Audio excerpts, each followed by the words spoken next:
Good morning. You heard me last time I made a video. We were talking about the drawbacks of the company you keep when you reject other religions, and the prospects of going to heaven aren't too good because, you know, like in my home state, Utah, I grew up where if there was people resisting the religion, they got put into the category of the bad people, and the good people were not resisting. They were going to church. They were doing what? And when you've got a state like Utah where there's such a big majority of Mormons in it, and especially back then when I was growing up, all the little towns were Mormon in southern Utah where I was raised. But I happened to have been born to a man who was a thoroughgoing rebel, a skeptic, and so was his father. Well, I noticed that as I was talking in the last video that most of the rebels and the skeptics would get into other behaviors like drinking, and they seemed to go right along with it. And being the daughter and seeing how damaging that was with an alcoholic father, I thought, well, my rebellion is not going to include drinking. Now that's just, I told my dad, I said, you guys that rebel against church and turn into awful drunks, I don't call that a good rebellion, because all the people that, you know, they're resisting, they'll point the finger, say, well, look what happened to you when you resisted the right way. Well, when I went away to school, now my dad had, I tried to argue with him, you know, and he tried to tell us girls to go to church so we wouldn't get boyfriends that were just old drunks. He noticed that. I said, well, that's all there is, you know, because why is it that I'm not on camera for 2 seconds and I'm already a just old drunk? Holy crap! Well, this is the type of, and I'd say, well, if they just straighten up and realize that rebellion and drinking, you know, that just kind of ruins the rebellion, because they turn into problem people and they're killing themselves all the time, and you know, so I said, now I'm going to try to find a way to rebel, and I tried to get my sister to do it too, because I sure didn't want them to see them become awful drunks. So we tried to rebel and have fun and dance and do everything without getting drunk. And how did it work out? Oh, it worked out well. We did, but then we still had to try to take our drunken husbands home, put them to bed, and they'd get drunk and beat up on us and try to beat up on everybody in the neighborhood. It was tough. You have a problem. You have a problem with men, don't you? I mean, seriously. Well, I do have a problem with men, and they're thinking of rebellion. But then the ones that were religious and did everything they were supposed to do, I just couldn't relate to them because I'd had the freedom of growing up thinking for myself. Well, this all came to a rude end when I went off to school. I had to go off to school, and for one thing, my home that my alcoholic dad provided was so stressful that they thought that I should be taken out of that home a year earlier. So I went off to school when I was 13, and I was taken to the home of my aunt, and the first thing she said to me was, you will be required to go to church, and you will go to seminary and go to church every Sunday and whatever other church. Well, pretty soon I found myself attending a church sort of thing 6 days a week. I only had one day off. I'd never ever had to go to church that soon. And you know, my aunt, there was no arguing with her. You don't argue with the right way. And so I thought, oh my gosh, what? Am I supposed to feel sorry for you? Yeah, do you know my background? Yeah. 6 days a week. Lutheran. I got Saturday off, maybe.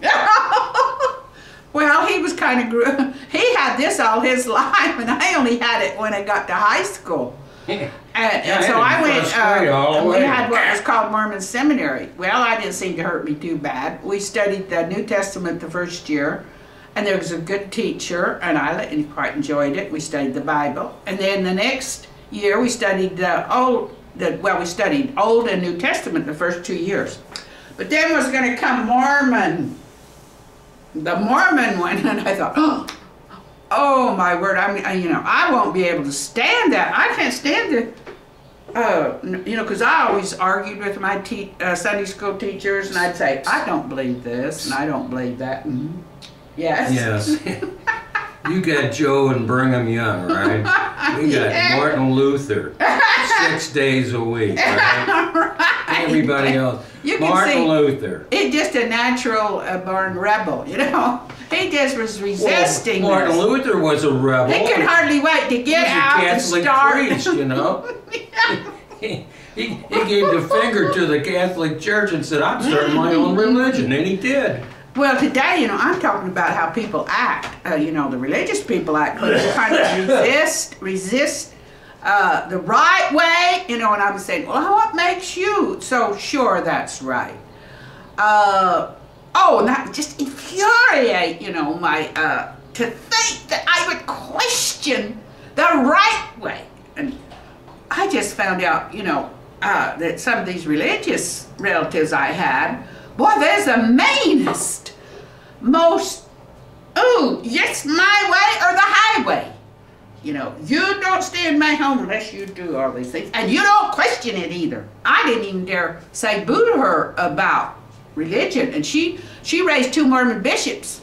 And I don't think that her boys ever dared say anything to her either. I mean, they did. She acted like, I'm not letting these boys resist like my brothers did and become bad drunks. Well, okay. I thought, well, if there's, I'm a girl and I'm not going to become a bad drunk. Won't that reassure? No. It was like, there was just no way except accept it, or if you rebel, that was wrong. So I thought, well, I'm going to have to leave here. I took this for 2 years, all this church, and I wasn't allowed to say a word for fear she'd hear about it. And she took me in, and so I thought, well, I'm going to have to go down to Salt Lake. This sounds like get my mother is to this find a Cinderella story or something like that? Well, find one of her relatives. Well, I had to go away to school. I was from a little tiny town that didn't even have a high school. So, my mother, it was a ranching community. My dad was a cattle rancher, and so was his dad. And so, we went, my mother went down to Salt Lake, and she found her old grandma. Said she'd take me in, and I could help do chores. And I thought, and I'd heard that she'd been miraculously cured by cancer, by praying over oil, and this was the story that had gone down. And I thought, oh, what am I in for when I go live with her? Well, guess what? To my surprise, she was the old rebel. She had thrown off all church going, and she liked to play cards. So she just much preferred a good game of rook on Sunday. And I was a great card player. I never heard of it. Rook. Holy crap. When was the last time it wasn't even poker. Rook? But me and her rebel sister would, and then when her daughters or anybody I know they ever suggest you go to church, oh, I don't feel very well. I'm probably going to die before you ever see me again. And, they just left her alone because she probably died in church. And I thought, boy, that's a good scam. If you're too sick to go to church. That's right. And I tell you something else. You wouldn't want to see me drop dead in church, would you? No. That would really be. Oh, yeah. Boy, that would, and then you'd feel guilty about taking me to church and all of this. Oh, I wouldn't put Pastor to fall right down on the floor to faint if they tried to take her to church. And I thought, wow, I'm sure glad I came down here because I found out that there was a real, genuine old, Mormon rebel and found a way to keep from going to church without being a drunk. She wasn't a drunk, she was just a card player. So, and I was a darn good card player. In fact, I was so good that if I won, she'd take all the cards and throw them up throw them up in the up to the ceiling. She'd be so mad. And I thought, well, she's not religious and she's got a pretty bad temper, but we had a lot of fun that year. I mean, I had a lot of fun because I didn't have to go to church once, not once. After going to church for 6 days a week, this was a pretty big relief. But what's wrong with church? I mean, am I really missing something? Is this really, you know, and I had to think about this a lot because Grandma had 2 sons that were extremely religious. They were more than even higher up than Mormon bishops. One of them was a temple official. He'd come, but they were both quite, you know, they didn't really laugh and joke, you know. They would come and have lunch with Grandma. But she had another son that was, guess what? He was a card player. I thought, oh, I know where he got playing cards. And he was a gambler, and he was a drunk. And he was the first one in that family. And so everybody says, see what happens when you got this bad example of card playing. Now you've got a son who is going right straight to hell. He is a drunk. And I thought, So I thought, well, it seems to be extremely hard to resist. And as I got older, I found out that, you know, even if I resisted, I couldn't find any boys that resisted church unless they were drinkers. They were usually pretty thoroughgoing alcoholics in their, you know, so you didn't have much choice. But I persisted in the idea that I could change things by learning how to rebel without becoming an alcoholic. And so this became my goal. So you found out it wasn't easy, yeah. Huh? Why? Because... It wasn't easy. No, it wasn't easy. It was not easy. But... And you're still working at it. But you know, what was so bad to me about church is they just take it so serious, you know, they believe their own claims that you can't even get to heaven without doing all this. Have you ever seen anybody that was really religious that wasn't anal retentive? Seriously, that... Oh yeah, I've seen a lot of anal retentive people in my life. I grew up around them. And, see how... Oh, he must be infuriated, you know, but he probably, like my dad, he didn't say this around the ones that were really that way.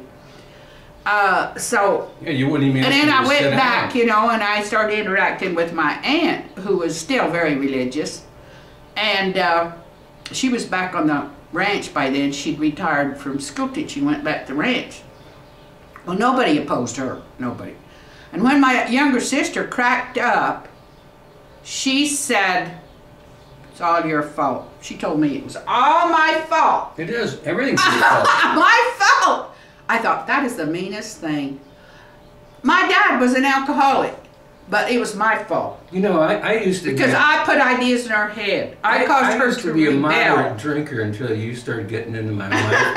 And you showed me how really heavy-duty drinking can get you past the religious propaganda stage. And for that, it's like, remember W.C. Field said, my first wife drove me to drink and I'll always be grateful for her. Oh, well, yes. my first wife did that to me. Now, she was the daughter of a Lutheran minister. Oh, boy. But it's really hard work to convince people that there's another way besides becoming an alcoholic or staying in church, because I just could not tolerate, and now there's the question, is this, I thought to myself, every Sunday I'd go there and I'd be miserable, bored, I would be rebellious, and I thought, is this really necessary? Why am I doing this? Why do people do this? These services are just not entertaining. They are, and you couldn't say a word, you can't disagree with anything. And I thought, I just don't believe this. I do not believe that I've got to do this every Sunday in order to be a good person and go to heaven. I think that we can create something on Sunday, me and some like thinkers. We can have an evening, a Sunday where we can think about things that you sort of think about on Sunday. But we don't have to go and have a boring sermon. And we don't have to do boring things in order to do it. In fact, some people seem to have the theory the more boring it is, the harder it is to stand, and the more you have to suffer to do it, that will get you to heaven. I say, I think that's wrong thinking. I don't think that's going to get you in heaven, just putting up with something and you're told that this will get you in heaven. That you need it in order to, it's the only way. The only way. And you can't criticize. You can't say, well, look, you've got to be more interesting. You've got to open up the services, let people disagree, have discussions. Well, this just hardly ever happened because there was too many people that got disturbed. They want it this way, the only way you can have it, and we don't want any variations. I've been told that I was disrupting Sunday school, by proposing these things, and I was just bringing a spirit of dissension into the church. And by the way, when I was in Sunday school, they actually took a little envelope and passed it around. You're supposed to put money in it. So they took, not only church gets a collection, they take a collection when you're in Sunday school. Now, oh yeah, I could not. Now, why couldn't you have a cheaper version? Here, you go to Sunday school. Here's the nickel. Now, put it in there. Put that in there. One guy said, I used to get a nickel every time. I never put it in there. What the hell? I want to go out and buy a candy bar. Oh, he withheld it that his parents gave him to put it in. Yeah, that was another thing. So all these rules and regulation things that had grown, that had developed, that you were supposed to be doing on Sunday, I just couldn't see the logic of, if you think for yourself, you say, wait a minute. Now, I don't think that's going to, it doesn't develop our minds. It doesn't give us, and so here you'd have a community where half a number of young men like him, smart guys, were rebelling. They weren't going to put up with that. That tended to be the boys that would rebel the most, the ones that question or think, like my dad, wouldn't be there. Well, then you have a big problem in the community with, and I was always a very smart kid and read a lot. Well, I'd rather stay home and read a good book on Sunday, than I would go and be bored out of my mind doing something that actually, if you added it up, did not, the good that it would do would not outweigh the boredom of it, the constriction, the misery of having to put up with it. Haven't you told me over a period of time? I've heard sermons that would just kill somebody to have to listen to them. And there was no way to criticize. There was no way to say, hey, you can't be born just like this.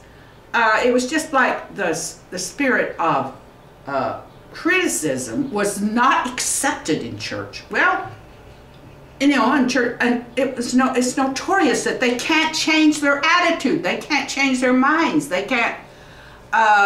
They can think something clear back in some century, and that's got to be it forever. That's what religion is. It's relinking back with the past, and the past is different. We live in a society. Oh, by the way, didn't you tell me that nobody ever told you that you were a smart kid? Well, yeah. Now, wait a minute. Yeah. You also told me that instead of kid, they use another three-letter word. I'm not going to pursue that. Well, there in church, it's like you would be considered bad if you questioned. And reading books, a good school, a good university is going to teach you to question, encourage you to question more. And I think good universities can have their limitations, especially in a very religious state like Utah. If they, just because to protect their jobs and so on, the professors aren't going to get too carried away. They're not going to encourage too much rebellion and too much questioning and skepticism among the students for fear they'll go out and get them in trouble. So when you have suppression, religious suppression, that's redundant. You get to him, religion is suppression. That's the name.